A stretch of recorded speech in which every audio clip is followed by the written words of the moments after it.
Isang mapagpalang araw po sa lahat ng ating mga taga-subaybay, mga solid supporters at mga kababayan saan mang panig ng mundo. Muli po, ako ang inyong lingkod, ang nag-iisang handang maghatid ng panibagong kwento ng pag-ibig, inspirasyon at kabutihan mula sa puso ng ating mga idolong kalingap. Ngayon po ay isang espesyal na araw, isang araw na puno ng kilig, tuwa at inspirasyon dahil isang matinding kaganapan na naman ang ating nasaksihan. Ang lahat ay nagulat, napaggrabe at napaaye nang magbigay ng babala si Viancy, isang babalang nagpatibok ng puso ng marami. Bawal nang agawin si Papa Eds dahil nakalak na. Tila bang sumabog ang internet sa kilig at tuwa dahil sa simpleng katagang iyon na puno ng halakhakan, emojis at puso ang comment section. Ang mga taga-suporta ng EDC ay sabay-sabay na nagbunyi, tanda ng pag-angat at patuloy na pagsikat ng love team na ito. Congratulations po at sa lahat ng solid supporters ng EDC. Maraming salamat po sa inyong walang sawang suporta.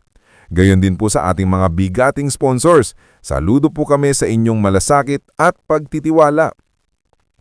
At syempre, isang taos-pusong pagbati rin sa pamilyang Matubang, sa ama ng kalingap na si Kuya Val Santos Matubang, kay Kalingap Rob at kanyang may bahay na si Ate Edna Vlogs, pati na rin kay Madam Jackie Tapia. Dahil sa inyong dedikasyon, patuloy na umiinit ang samahan at inspirasyon ng buong Kalingap community. Ngayon, balik tayo sa kaganapan na talaga namang pinag-uusapan ng lahat. Kamakailan lamang, isang video ang kumalat. Kuha mismo sa CCTV. Credit po sa may-ari ng video si Kuya JP Alibio. Sa kuhang iyon, makikita si Viancy at Papa Eds. Simpleng tinginan, ngunit punong-puno ng emosyon. Parang pelikula. Isang esenang hindi mo mapapagod panoorin. Habang pinapanood mo, mararamdaman mo ang tahimik na pag-ibig, yung hindi kailangang sumigaw sa mundo, pero dama mo sa bawat galaw, sa bawat titig, at sa bawat ngiti. Kaya nga sabi nga sa kanta, hindi kailangang sumigaw ang ganda mo. Tahimik pero damang-dama ng mundo. Bawat galaw mo, may liwanag na dala. Gabay ka sa dilim, pag-asa ang dala.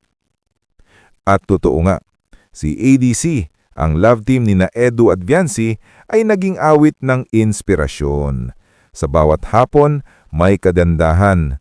Sa bawat araw, may dedikasyon. At sa bawat video nila, may pag-ibig na totoo. Hindi mo na kailangang hanapin pa, sapagkat sa mga mata nila, naroon na ang sagot, isang pagmamahalang walang paligoy-ligoy, walang pretensyon.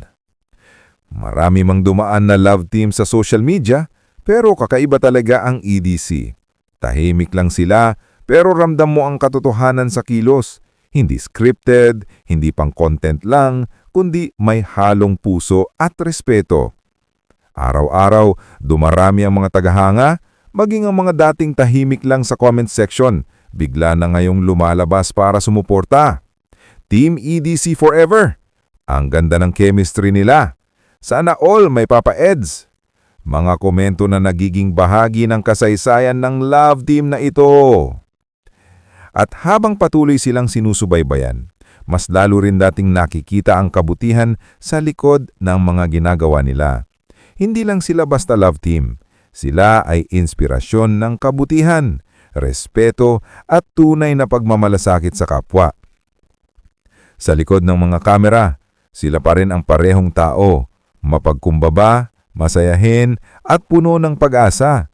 Kaya hindi nakakapagtaka kung bakit kahit paulit-ulit mong panoorin ng mga video nila, hindi ka nagsasawa. Parang bawat ulit ay may panibagong kilig, panibagong aral at panibagong inspirasyon. At ngayong nasaksihan na ng lahat ang bagong yugto sa kanilang kwento, masasabi nating nagsisimula na ang panibagong kabanata ng EDC Love Team. Isang yugto ng katapatan, inspirasyon at tunay na pagmamahalan na hindi lang sa kanila umiikot, kundi sa lahat ng kalingap na patuloy na naniniwala sa kabutihan. Tunay ngang totoo ang sinasabi, Ang liwanag ng pag-ibig, kahit gaano kakaliit, kayang magbigay ng pag-asa sa pinakamadilim na gabi. Kaya mga kalingap, patuloy po nating suportahan sina Kalingap Edu at Viancy, ang ating EDC Love Team, sa kanilang bagong yugto ng buhay. Dahil sa bawat ngiti nila, may inspirasyong sumisibol. Sa bawat kilos, may kabutihang nahahatid. At sa bawat vlog, may pusong kalingap na patuloy na umaalap. Hanggang sa muli nating pakikita mga kalingap, ako po ang inyong lingkod na nagsasabing, kung saan may pagmamahal, doon may liwanag. At kung saan may kalingap, doon may tunay na malasakit. Maraming salamat po sa panonood. Huwag kalimutang mag-like, mag-share at mag-subscribe. At syempre, i-click na rin ang notification bell para lagi kayong updated sa mga susunod pang kwento ng inspirasyon. Hanggang sa muli, ingat palagi at mabuhay ang Kalingap Family.